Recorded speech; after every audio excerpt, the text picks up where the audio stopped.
kedua anak ini sampai berdialog tentang reinkarnasi juga. Makanya Saya tertegun justru di sini. Pemenang 2 sayembara menulis novel Dewan Kesenian Jakarta tahun 2014. kalau saya itu malah bilang gini, tidak ada anak yang nakal. Sepakat. Yang ada orang tua nakal. Gitu.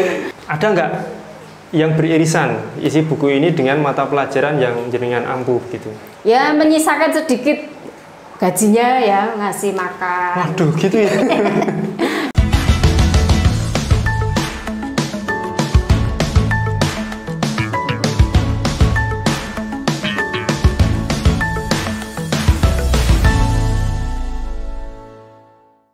Selamat pagi teman-teman semuanya, selamat datang di Buka Buku. Mari membuka dan terus membaca. Di kesempatan pagi hari ini kita bersama dengan seorang dosen lagi.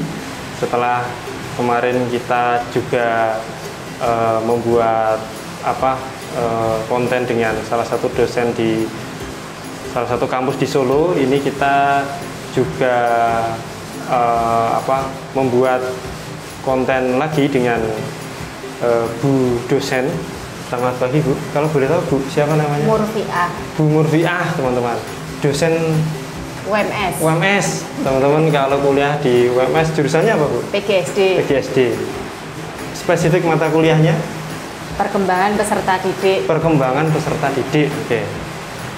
Kesibukannya selain mengajar apa Bu? Membantu Pak Dekan. Wakil Dekan. Oh, jenengan wakil dekan? Iya. Masya Allah. Wakil dekan berapa? 2. Wakil dekan 2 itu yang urusan akademik ya? Urusan uang. Oh, urusan uang. Ya. Ya, Bu Murfiah, selamat datang. Kali ini akan mengulas buku tentang apa, Bu? Ini judulnya Di Tanah Lada. Di Tanah Lada, Ya. karya siapa itu? Namanya kok sulit ya ini? Namanya sulit ya? Ziki Ziki. apa ini ya? Mbak Ziki. Namanya panjang sekali. Ziki Ziyad, oke. Ya. Pertama, bagaimana Bu Murfiah bisa bertemu dengan buku itu, Bu? Ya, sebenarnya kebetulan anak saya itu kan koleksi buku-buku ya. Dari novel. Anak saya SMP. SMP sudah mengoleksi buku? Iya. Karena sejak SD itu sudah suka buku. Kalau dulu SD itu seringnya buku KKPK itu ya. KKPK itu Kecil-kecil apa? punya karya. Aduh, itu buku apa ya? Ya, kecil-kecil Saya punya nggak tahu. karya. Jadi yang penulisnya itu ya anak-anak dulu. Hmm. Ya, dari SD itu. Terus sekarang sudah remaja, anak saya itu ya berkembang mengoleksi ya, ada novel-novel, cerita-cerita seperti ini. SMP ya, Bu ya? Iya. Melebihi saya itu koleksinya, Sa. Oh. Ya, kalau Namanya siapa Bu anaknya? Nadia. Halo Dek Nadia, kalau menonton ini bukunya banyak Bu ya. Iya. Saya dulu SMP koleksi mainan aja dilarang orang tua. Oke, masuk ke bukunya Bu. Bagaimana mungkin kisah dulu ya Bu ya, cerita tentang buku itu bagaimana dulu? Ya, sebenarnya buku ini tokohnya itu 2 anak. 2 anak. Kelas ini usia 6 tahun dan 10 tahun. Oke. Ya. Sebentar, tokoh utamanya ya? Iya, tokoh Oke. utamanya itu 6 tahun, itu perempuan. Namanya Ava ya. Ava. Panggilannya Ava. Dan yang laki-laki 10 tahun ini agak aneh nih. Namanya hanya P gitu aja. Aduh, itu yang menamai orang tuanya atau inisial Iya, atau orang tuanya. Yang P ini enggak gimana ya, dia itu diabaikan. orang tuanya? Iya, jadi yang mengasuh P ini adalah bukan orang tua kandung. Jadi dia juga tidak tahu kenapa kok dinamakan P gitu ya. Tiba-tiba dipanggil P gitu P ya? gitu aja. Yang mengasuhnya itu memanggilnya P gitu aja. Diceritakan nggak Bu kenapa P? Ya, kalau di sini itu ya tidak diceritakan kenapa kok P ya. Dia hanya tahu namanya P gitu aja. Oke. Tapi ini memang sangat menarik ini untuk dibaca ini ya. Oke. Bahasanya mudah dimengerti ya, bahasa kayak bahasa sehari-hari kayak gitu ya. Jadi enak ini untuk dibaca. Oke. kisah tentang Dek Ava dan Dek P itu bagaimana, Bu? Ya sebenarnya itu si Ava ini 6 tahun, tapi dia itu punya ini ya, diberi kakeknya, dia punya kakek. Kakeknya itu membelikan Ava ini kamus bahasa Indonesia. Kamus besar bahasa Indonesia? Iya, jadi di sini itu juga ada dikupas ya. Jadi si Ava ini kalau dia mendengar sesuatu, misalnya kata-kata hukum, apa ya hukum itu, dia cara baca di kamus, dan di sini dituliskan hukum itu suatu peraturan. Jadi di sini juga ada kamus-kamus bahasa Indonesianya ini. Cara kakeknya membangkitkan nalar literasinya menarik ya, dikasih kamus. Iya. Umur berapa itu dia dikasih kamus? Tapi di sini memang bisa baca gitu ya, anaknya 6 tahun sudah bisa baca.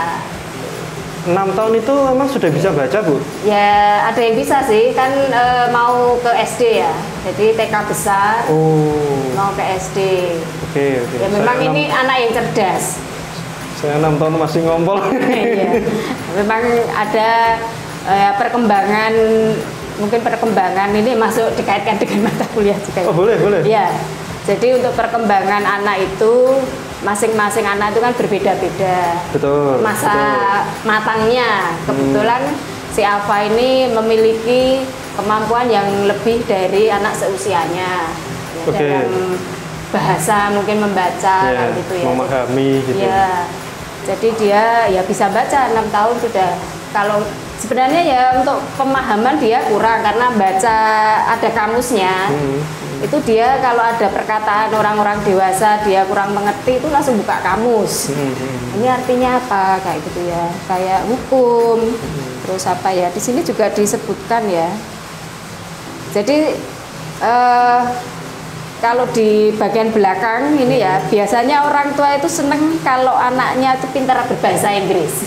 Tapi si Ava ini kan pintar berbahasa Indonesia. Itu yang dia dipuji oleh kakeknya waktu masih hidup. Ya. Jadi kakeknya itu sangat bangga terhadap Ava. Ya kamu itu memang lain daripada yang lain. Oh ya. Makanya dikasih kamus ya? Ya, kamu itu pintar dalam bahasa Indonesia gitu. Nah ini perjalanannya memang karena kakeknya sudah meninggal, kakeknya Ava kan meninggal ya, dia sedih gitu karena yang selama ini memperhatikan itu adalah kakeknya. Kebetulan kisah Ava dan P ini memiliki kisah yang hampir sama dalam pola asuh orang yang mengasuhnya gitu ya. Ya si Ava ini kan papanya itu jahat. Definisikan jahat, Bu, seperti apa? Definisinya jahat ya, dalam memperlakukannya itu kasar. Memperlakukan anak? Iya. Main tangan gitu ya? Iya, main tangan juga, fisik, verbal. Yang paling sakit kan sebenarnya verbal karena Ava ini karena masih kecil kadang nggak paham apa yang dikatakan ayahnya gitu. Ya kadang agak diabaikan ya. Tapi pernah waktu si Ava berdialog dengan P ini ya menarik juga dalam hal penamaan gitu ya. Nah, kan Ava ini ya juga akhirnya namamu kok P. Dulu Ava cerita dulu ayahku itu inginnya menamakan saya Salifa. Salifa itu kan ludah. Oh artinya ludah. Waduh orang tua macam apa itu? Makanya. Terus ibunya itu nggak mau ya kalau anaknya kok dinamakan ludah, makanya ya persepsi Ava terhadap papanya kan memang negatif karena dari segi nama aja dia namanya jelek. Namanya ayahnya apa? Namanya siapa, Bu? Nggak diceritakan ya. Jadi akhirnya waktu mengurus akte itu ibunya ya mengganti Salifa itu menjadi siapa ini? Ya Ava itu ya, kepanjangannya di sini ada sih, Salva. Tidak Salifa tapi Salva. Karena yang mendaftarkan kan untuk mamanya ini ya. Ya, saya juga mengalami peristiwa itu. Saya berdebat dengan istri saya soal nama anak. Untungnya yang ngurus akte saya. Gitu. Jadi yang diakomodir ide-ide saya. Oh iya. Itu juga sampai karena yang ngurus akte mamanya, maka Salva ya, nggak jadi Salifa. Ya, akhirnya itu awal dari kekecewaan Salva kepada ayahnya. Ya. Ya sebenarnya saya mau menceritakan pertemuan dulu, pertemuan si Salva dengan P ini ya. Ya ini setelah kakeknya meninggal, kan ini kakeknya papanya sebenarnya. Dari ayahnya. Dari ayahnya. Jadi papanya ini, kakeknya ini meninggalkan warisan kepada papanya. Ya karena papanya sudah merasa punya uang, akhirnya dia menjual aset. Ya rumahnya gitu ya, terus pindah ke suatu kota gitu, kotanya nggak disebutkan. Terus malah pindahnya itu ke Rusunawa, ke rusun gitu loh, rumah susun. Kok pindah ke rumah yang sempit atau yang sederhana? Ini papanya itu penjudi, jadi dia itu mencari rumah yang deket kasino, kayak kasino. Nah itu makanya uangnya itu ya sebenarnya kan semuanya sudah dijual, terus Ava dan mamanya kan diajak papanya tadi ya pindah ke rusun itu loh. Ya mamanya protes kok semakin jelek gitu loh ya, kan sudah dapat warisan, tapi mamanya ini mau saya kembangkan untuk judi gitu ya, mencari lokasi yang deket kasino itu. Akhirnya ya memang papanya tuh kesehariannya pekerjaannya cuma judi gitu. Terus di rusun itu dia ketemu sama P kebetulan sudah tinggal di situ sama yang mengasuhnya. Yang mengasuhnya itu sebenarnya Pak D-nya ya. Pak D-nya P? Ya. Tapi sebelumnya tidak tahu kalau itu Pak D-nya. Karena ini ya memang saya ceritakan sekalian ya. Boleh. Sangat menarik ini. Jadi si orang tua P itu aslinya itu dulu itu ibunya melahirkan P itu usia 17 tahun. Waduh. Masih SMA itu ya.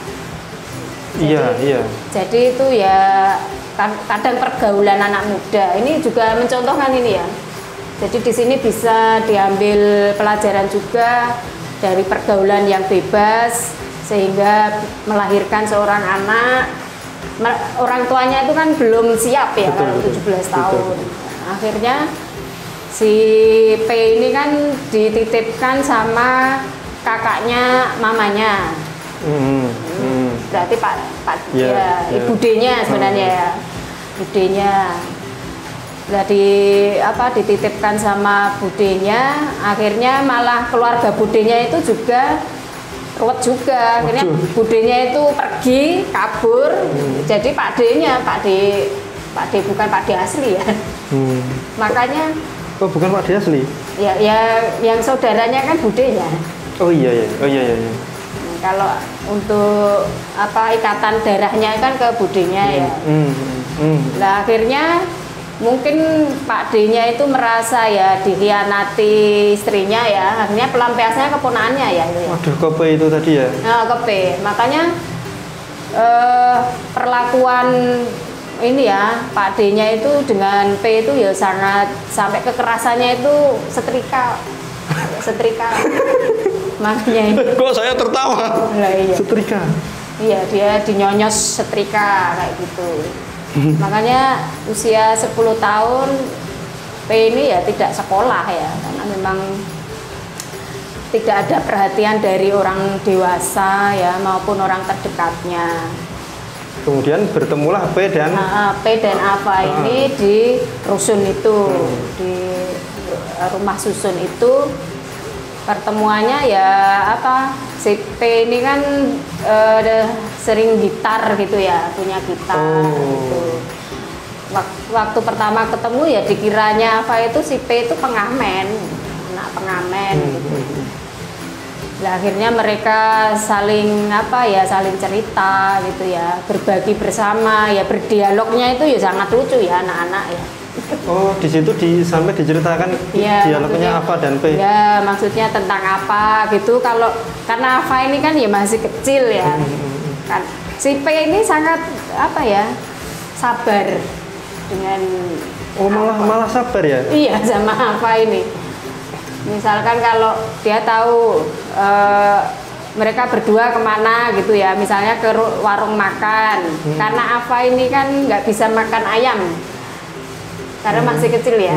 Dia tuh kalau ayam ya dulu mamanya tuh ya disuir-suir kayak gitu dulu. Jadinya sama si P ini kamu makan telur aja yang muda. Akhirnya antara dialog telur ayam itu ada dialog juga.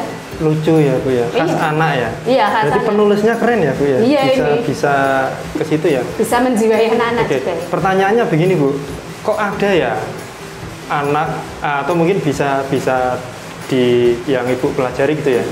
Kok ada anak yang dari broken home atau yang dari kekerasan itu bisa ngomong sabar itu ya? Bukan harusnya. Biasanya kan anak-anak yang lahir atau tumbuh besar dari keluarga yang banyak kekerasan kan anaknya nakal, bandel gitu ya? Ya ini karena mungkin senasib ya. Kan dengan bisa juga senasib. Kalau orang mengira si P ini juga nakal ya, orang lain mengira karena dia nggak sekolah gitu kan. Iya. Masuk akal. Cuma apa kegiatannya itu cuma ya kemana aja, main gitar, nggak tentu arah gitu kan. Nah, kalau dengan si apa dia karena ya senasib ya, sama-sama cerita papanya itu yang jahat sampai kamu besok jangan jadi papa karena semua papa itu jahat. Sampai menyimpulkan seperti itu keduanya itu. Ya sudah, kalau begitu kamu jadi kakek aja. Kamu neneknya ya, seperti itu. Ya lucu ya Bu. Iya. Oke, saya coba menangkap isinya ya. Ada hal-hal yang lucu dari dialog-dialog P dan Ava itu, tapi diungkapkan nggak sisi-sisi tragisnya atau apa sampai menyayat hati nggak? Ada ini ya pada saat ini ya dianiaya si Ava dianiaya oleh papanya. Jadi itu pas pindahan ke rusun itu kan hanya ada satu kamar dan satu tempat tidur. Lah itu kan untuk dua orang tuanya. Lah si Ava kan juga punya tempat tidur. Sampai dia itu tidurnya di kamar mandi. Si Ava ini tidur di kamar mandi. Karena kalau orang tua bertengkar, si Ava itu kan biasanya kalau dulu masih di rumah lama itu dia ke kamarnya sendiri. Nah kebetulan pas pindahan itu juga orang tuanya kebetulan bertengkar. Lah dia mau pergi kemana? Adanya kamar mandi gitu loh. Akhirnya dia mengunci kamar mandi dan tidur di kamar mandi. Nah itu sampai paginya itu sampai pagi itu semalam dia di kamar mandi. Sebentar Bu, ayahnya kan kita tahu jahat ya ceritanya di situ ya. Kalau mamanya bagaimana? Ya mamanya itu tak berdaya gitu ya? Ya tak berdaya, biasa ya. Karena ya tidak punya pekerjaan, jadi ya nggak berdaya sama suaminya. Sebenarnya ingin memberontak, tapi ya nggak bisa ya.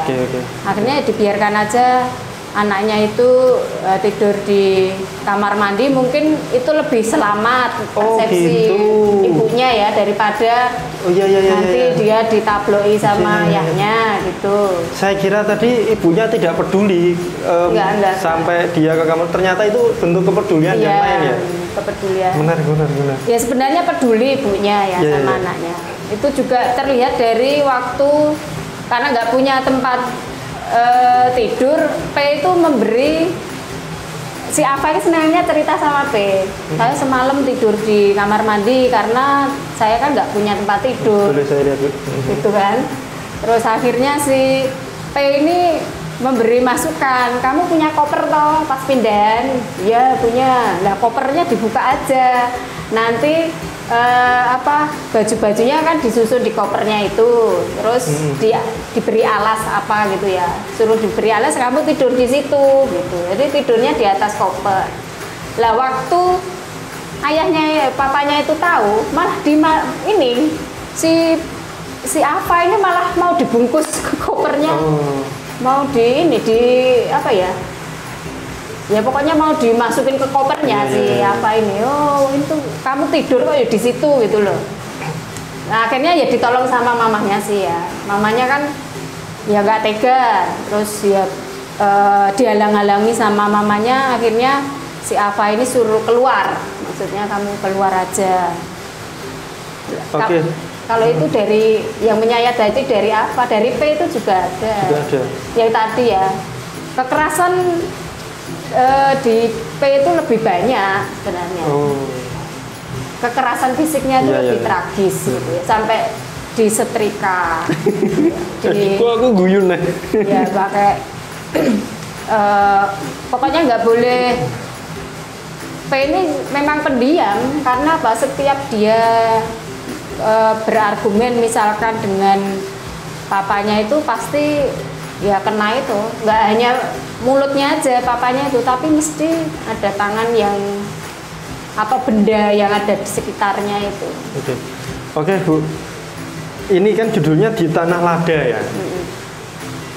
Bagaimana Tanah Lada diceritakan di sini? Kalau tadi kan apa P, maksudnya? Nah ini gini, kan karena dua-duanya itu waktu klimaksnya gitu ya. Dua-duanya punya komitmen untuk kabur dari rumah. Oke. Nah, mereka berencana mau kabur ke rumah nenek. Mungkin neneknya apa ya? Namanya Nenek Isma gitu ya. Nah, itu di Sumatera. Sumatera kan banyak ladanya kan? Oh, begitu. Ini Ya. mereka di Pulau Jawa ya? Ya, kalau mereka di Pulau Jawa, mereka akan kabur ke Sumatera. Nah, itu anak usia 6 tahun dan 10 tahun itu si P ini menjual HP-nya. Oh, P sudah punya HP? Nah, si Ava juga punya HP diberi mamanya. Oh, iya, oke. Kalau si P ini kebetulan ada namanya manggilnya Om Ari. Om Ari itu sebenarnya itu ayah kandungnya P. Tapi waktu di awal-awal nggak diceritakan kalau aku tuh ayah kandungmu. Jadi secara diam-diam di sini juga ada Om Ari dan Kak Suri. Kak Suri itu siapa? Kak Suri itu ternyata ibunya P. Kak Suri itu tinggal di apartemen di Rusunawa itu. Tapi nggak mengasuh ya? Enggak, jadi sebenarnya kan ya karena hanya apa ya, kalau Kak Suri itu nggak mau berterus terang sih, maksudnya kalau kamu anak saya, tapi melindungi sebenarnya dari ancaman Pak D-nya tadi ya. Kenapa tidak Nggak kurang tahu ya, mungkin mereka punya ini sendiri ya, kalau kamu nanti kamu anak saya, nanti takutnya kalau ditolak anaknya kok kamu sudah menelantarkan saya gitu kan bisa. Ya kan, makanya dia sakit ya orang tua yang bukan sakit jiwanya tapi hatinya dengan begitu sakit ya Bu ya. Iya, maksudnya itu ya mereka setelah sadar mungkin ya, karena dulu 17 tahun kan ya masih muda ya, belum sadar kan, bertambahnya usia mereka sadar kalau ini saya punya anak, saya ingin merawat, tapi kalau mau berterus terang takutnya anaknya nanti menolak. Akhirnya dia hanya bisa melindungi. Kalau itu misalnya kalau habis mendapatkan kekerasan dari si P ini ya, dari papa asuhnya itu memang larinya ke Kak Suri itu, ke ibunya ya. Di sana ya dilindungi, ya dikasih makan dan sebagainya sih ya. Lah yang Om Ari ini yang ngasih gitar kayak gitu ya. Ya kadang jajake kayak gitu. Nah itu mereka kan pergi ke Sumatera ya, menjual itu, sudah sampai di bis sebenarnya beli tiket ya, dicari ya sama Om Ari ini, papanya P ini kan mencari, akhirnya kan ketemu. Loh kamu itu berdua masih kecil kok mau pergi, nanti kan nyebrang laut, nyebrang ayo pulang gitu, kamu itu kan bawa anak kecil, itu anaknya orang gitu ya, nanti kalau dicari mamanya kamu bisa dikira melarikan diri anaknya. Tapi si Ava ini bersikukuh, saya ingin ke rumah nenek gitu ya. Ya sudah, akhirnya Om Ari ini mengantar mereka berdua ke Sumatera itu. Oh, sampai ketemu rumah neneknya. Ya, tapi belum sampai ketemu neneknya. Pokoknya dia sudah nyebrang ke Sumatera gitu ya. Memang di akhir sini ya, yang diceritakan di bab akhir yang tanah ladanya itu ya. Jadi kalau persepsi saya memang di sini nggak diungkapkan tanah lada sendiri ya, tapi saya mengambil kesimpulan pas mendarat di Sumatera itu kan ya tanah. Di sini ada ya tanah, itu kamusnya artinya apa? Permukaan yang ini gitu ya. Terus sampai kedua anak ini sampai berdialog tentang reinkarnasi juga. Makanya saya kalau nanti bereinkarnasi ya di kehidupan mau menjadi apa gitu ya. Jadi ayam aja atau jadi telur aja, enaknya jadi penguin. Kenapa kok jadi penguin? Hidupnya lebih lama. Oh, sampai tahu begitu ya? Karena kalau yang sesuatu yang dingin itu bisa awet gitu loh ya. Oh, makanya logika sederhana sekali. Iya, logika sederhana. Itu saya agak lupa ya membicarakan apa. Pokoknya sesuatu yang dingin. Yang sesuatu yang dingin itu awet. Makanya terus kalau penguin, oh ya penguin itu hidupnya lebih lama. Kita reinkarnasinya jadi penguin aja. Nanti hidupnya lebih lama. Oke, saya meloncat tuh ya. Ini kan saya ingin bertanya, Dek Nadia membaca ini itu juga ada kata-kata yang tidak dipahami, kemudian tanya ibu atau buka kamus besar bahasa Indonesia atau bagaimana Bu? Misalnya ini kan menurutku, aku dulu SMP jarang mendengar kata ini ya. Ini yang kasar sih sebenarnya. Misalnya, dan papa membalas lagi, itu anak didikanmu dari kecil sudah jadi jalang misalnya. Oh, anak saya nggak tanya sih ya. Di sini sebenarnya ada jalang itu apa? Oh, diterangkan sendiri. Diterangkan. Oh, oke. Di kamu, jadi si Ava itu juga mencari jalang itu dan diceritakan sesuatu yang liar ada di sini. Jadi sesuatu kata-kata yang tidak dipahami di sini diterangkan. Jadi karena Ava sendiri kan yang menerangkan apa jalang, oh itu sesuatu yang liar. Oke. Pertanyaan terakhir tentang isi buku ini, Bu. Jadi cerita sebenarnya dimulai dari perjalanan mereka menuju Sumatera ya. Berarti di situ ada petualangan, iya. ada. Nah itu akhir cerita itu, mereka itu berdua akhirnya ketemu. Bunuh diri. Aduh. Ya di akhir di akhir ini. Ini ya. Di sini. Enggak. Di sini loh yang nah ini kalau dengan persepsinya apa? Kami saling berpandangan untuk terakhir kalinya. Oh, sebentar. Ini sudut pandang orang pertamanya Ava ya? Ya dua-duanya. Maksudnya kan ada novel yang kisah narasi menceritakan. Ada yang sudut pandang orang pertamanya pelaku utamanya itu. Ini Ava ya? Berarti 240 sekian halaman ini dikisahkan oleh anak kecil bernama Ava gitu ya? Bagaimana Ava melihat pertengkaran orang tua, bagaimana Ava yang masih kecil berdialog dengan P begitu ya? Oke, menarik Mbak Ziki. Halo Mbak Ziki, bukunya menarik. Oke, ini ya Bu ya. Kami saling berpandangan untuk terakhir kalinya dan ratusan pikiran bergulung-gulung seperti ombak di kepalaku. Sudah puitis ya, apa ya? Semua kebenaran yang tidak pernah kupahami di detik itu. Tentang mama, tentang papa, tentang kakek Kia, tentang P, tentang aku. Gelap, di sini dingin dan gelap. Tapi kami masih berpegangan tangan, mengarungi langit di dasar laut bersama. Sehidup semati. Oke, agak gantung sih ya. Gantung. Ya. Tapi saya dialog sama Nadia ya. Itu apa bunuh diri ya? Saya juga untuk menguatkan persepsi saya gitu loh. Jawaban Nadia? Iya, itu bunuh diri. Ibu tuh kalau baca semuanya gitu. Ya, saya juga baca semuanya, memang ada yang saya skip ya. Nah, itu kalau itu kan kenapa bisa seperti itu kan yang konfliknya itu kan memang ada yang di tengah gitu ya. Konflik yang ternyata Omari itu akhirnya kan dia bercerita, maksudnya berterus terang kepada si P kalau dia itu ayahnya gitu ya. Akhirnya kan kompleks ya. Saya tertegun justru di sini. Pemenang 2 sayembara menulis novel Dewan Kesenian Jakarta tahun 2014. Jadi Mbak Zik, wah ini namanya sulit ya, kayak orang mana itu ya? Ini korban ideologi orang tuanya nih. Ziki Z, Mbak Ziki Z ternyata dia pemenang juara 2 teman-teman, sayembara menulis novel DKJ tahun 2014. Jadi sudah pasti ini bagus, diterbitkan oleh penerbit Gramedia Pustaka Utama.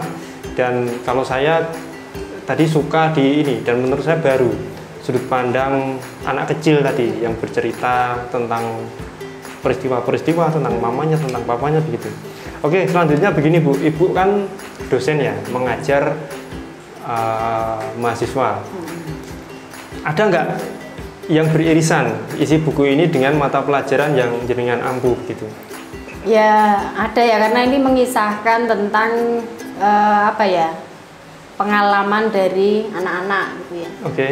Ya ini kaitannya kalau dalam kalau yang saya ajar ini kan calon guru sekolah dasar. Oke. Kan masih anak-anak kan nanti siswanya. Kadang kan kalau menemui anak-anak yang bermasalah, yang nakal gitu. Ya mungkin ada yang nakal, atau kalau P ini kan sebenarnya orang lain itu mengira ya anak nakal, nggak pernah sekolah, mungkin nggak ini ya. Stereotipnya begitu. Ya, tapi kan tidak tahu latar belakangnya. Makanya sebagai calon guru itu tidak boleh menjudgment peserta didik ya. Misalnya ini anaknya ini nakal tanda kutip. Kalau saya itu malah bilang gini, tidak ada anak yang nakal. Semangat. Yang ada orang tua nakal. Gitu. Karena apa? Anak itu berperilaku buruk itu pasti cerminan ada gitu. Latar belakangnya. Ya yang latar belakangnya siapa? Ya orang dewasa kan.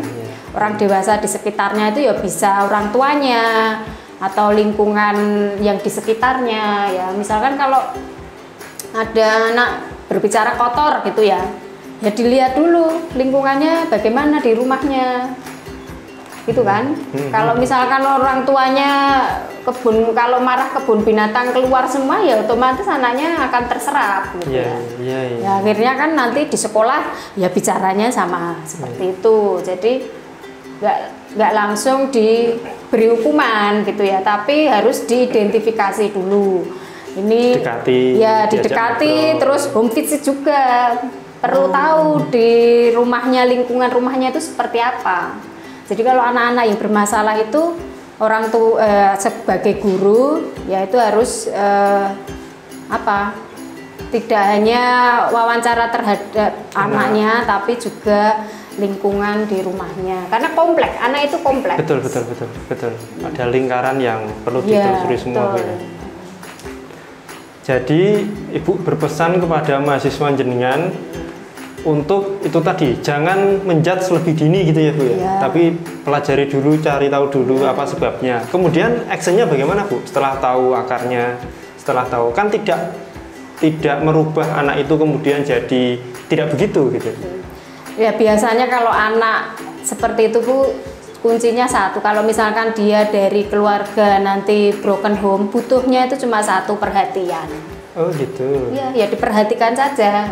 Misalnya kalau yang sederhana, kalau pagi itu, ayo siapa yang sudah sarapan?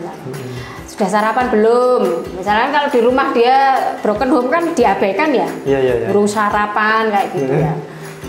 Ya menyisakan sedikit gajinya ya, ngasih makan. Waduh gitu ya. Ya seperti itu, karena anak ini hanya butuh perhatian sebenarnya. Kalau dilihat dari sini kan sebenarnya ini kan dibutuh perhatian. Dia kan menggambarkan misalkan Om Ari, Kak Suri itu tokoh yang baik karena apa? Memperhatikan. Memperhatikan. Kalau lainnya kayak papa itu jahat karena nggak memperhatikan. Bahkan mukul. Ya, nggak pernah memperhatikan dia. Lah anak-anak ya seperti itu. Itu yang kalau anak yang bermasalah ya, kalau dari segi perkembangan sendiri, kalau si Ava ini kan memang anak yang cerdas ya. Yang seperti saya utarakan di awal tadi bahwa perkembangan masing-masing anak ini kan berbeda-beda. Betul. Nah itu perlu diidentifikasi juga. Misalkan kalau anak ini, kalau sebagai guru kan nanti akan membuat kalau dalam memberikan materi, anak yang cepat paham, anak yang kurang paham, atau yang biasa, itu kan harus diperhatikan. Biasanya kan yang diperhatikan malah anak-anak yang kurang kan. Misalkan ini anaknya ini lamban belajar gitu kan. Tapi anak-anak yang jenius ini kadang jarang diperhatikan. Oh gitu ya Bu ya? Iya, misalkan padahal anak yang jenius ini kalau tidak diperhatikan bisa membuat masalah juga gitu ya. Misalkan kalau teman yang rata-rata ya bisa berhitung 1 sampai 10. Nah, si Ava ini sudah berhitung 1 sampai 100 gitu ya. Berarti kan lebih pinter sama teman-temannya kan. Nah, kalau dia suruh mengulang lagi 1 sampai 10, 1 sampai 10 ya bosen, akhirnya kan bisa berulah kayak gitu ya. Ini ya untuk melihat bahwa masing-masing individu itu kan berbeda kematangannya. Saya kok tidak atau jarang melihat itu ya Bu ya, atau mungkin kurang ya. Lebih banyak melihat guru itu, termasuk yang saya alami dulu itu lebih perhatian kepada anak-anak yang pandai. Jadi yang dalam tanda kutip tidak bisa menangkap pelajaran dengan cepat secepat yang lain itu itu bodoh, ditinggalkan, di anak tirikan begitu ya. Ya, itu juga ada. Tapi kalau sekarang udah beda kok. Oh gitu ya. Guru sekarang itu kan malah memperhatikan yang kurang-kurang ya. Yang kurang-kurang itu memang harus diidentifikasi dulu. Kadang kan kalau anak yang kecerdasannya itu kurang ya memang tidak bisa dia disamakan dengan anak yang cerdas atau anak yang rata-rata ya kecerdasannya. Kalau dia di bawah rata-rata ya memang lamban. Ya, kembali ke spiritnya Ki Hajar Dewantara Bu ya. Semua anak punya potensi masing-masing gitu. Ada yang bisa terbang, ada yang bisa berenang. Ya betul. Makanya kan kalau masih yang lamban pun kalau dalam hal akademik mungkin kurang. Ya, potensi lainnya misalkan dia pandai olahraga, melukis, ya itu potensinya dioptimalkan. Apalagi Bu yang tadi mata kuliahnya apa Bu? Saya itu perkembangan peserta didik, ada layanan bimbingan belajar, layanan konseling SD. Oh iya. Jadi banyak yang beririsan Bu ya? Iya, kalau konseling misalkan kan anak-anak yang bermasalah ini kan juga perlu penanganan. Misalkan kan kalau Ava ini kan sebenarnya kan sekolah, tapi karena pindah kan terus nggak sekolah kan. Oh iya. Nah itu kan kebutuhan pendidikan mereka ya harus diperhatikan. Bu, mata kuliah itu tadi kan untuk peserta didik SD tadi ya. Ada nggak mahasiswa jenengan yang justru butuh perhatian, yang justru nakal begitu? Kalau sebenarnya kalau mahasiswa itu kan berpikirnya itu kan sudah praoperasional ya. Mereka sebenarnya sudah tahu sebab akibat. Misalkan kalau saya begini nanti ya konsekuensinya begini. Kalau anak SD kan ya belum bisa ya. Jadi penanganannya beda. Kalau misalkan nggak skripsi ra digarap-garap ya ora dadi-dadi. Oh ya. Karena memang ada sih yang curhat gitu. Kalau bimbingannya lama lah bagaimana supaya cepat selesai gitu.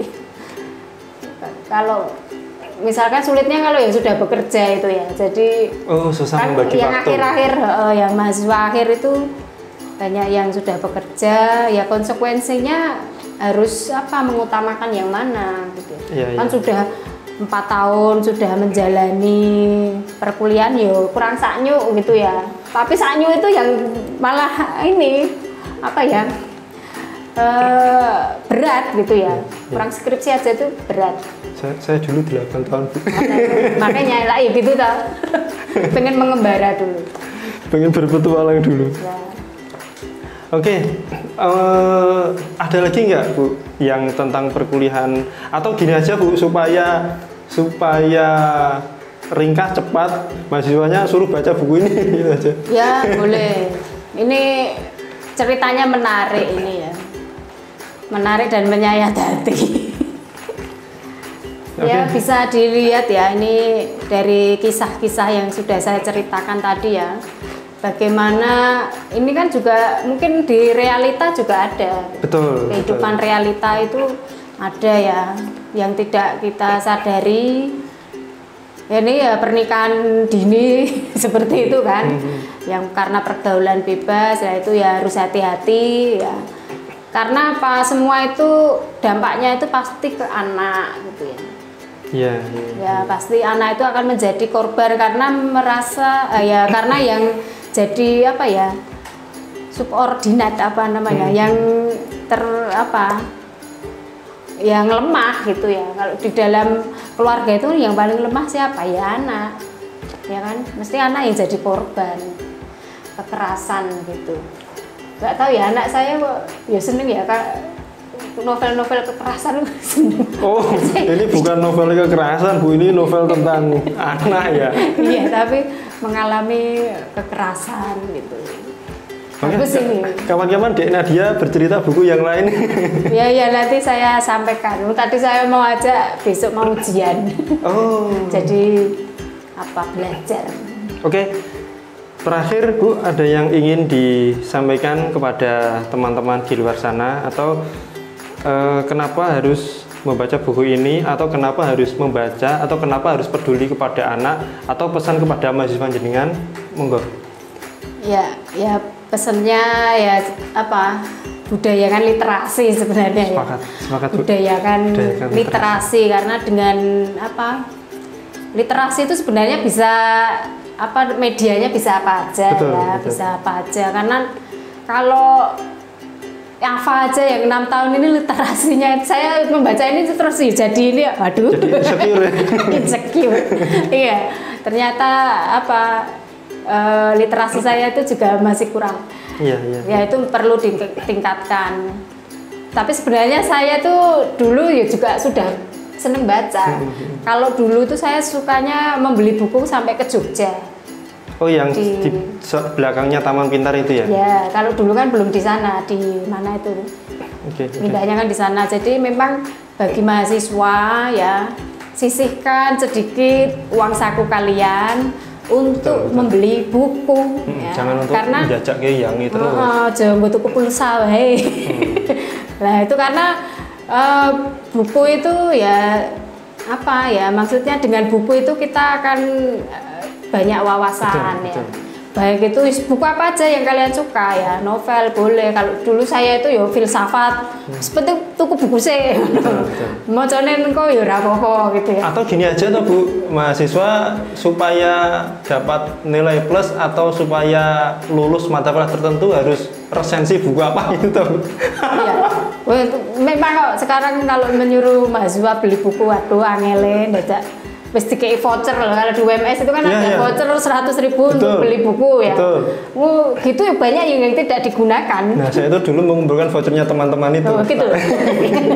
Mengalami sendiri berarti. Mengalami sendiri. Makanya kan waduh wis dikei gratis kok untuk buku nggak mau. Mungkin budaya literasinya itu tadi yang kurang, makanya saya menyarankan wis belilah buku. Jadi memang dulu itu saya waktu masih mahasiswa itu saya target misalkan sebulan beli 1.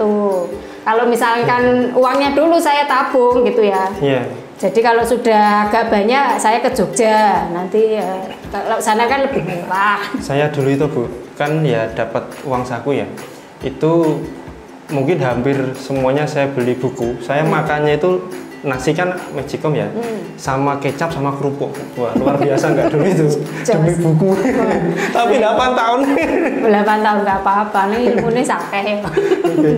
Oke, terima kasih Ibu yang telah berbagi dan bercerita. Semoga teman-teman di luar sana semakin sadar akan pentingnya literasi dan semakin tentang buku ini, tentang anak tadi ya, semakin peduli terhadap tumbuh kembang anak. Ini juga pesan dari penulisnya itu menginginkan semua anak itu bahagia. Oke, kalau pesan saya semua orang yang bahagia Bu. Karena semua anak kan jadi bapak juga angel golek bahagia nih. Iya.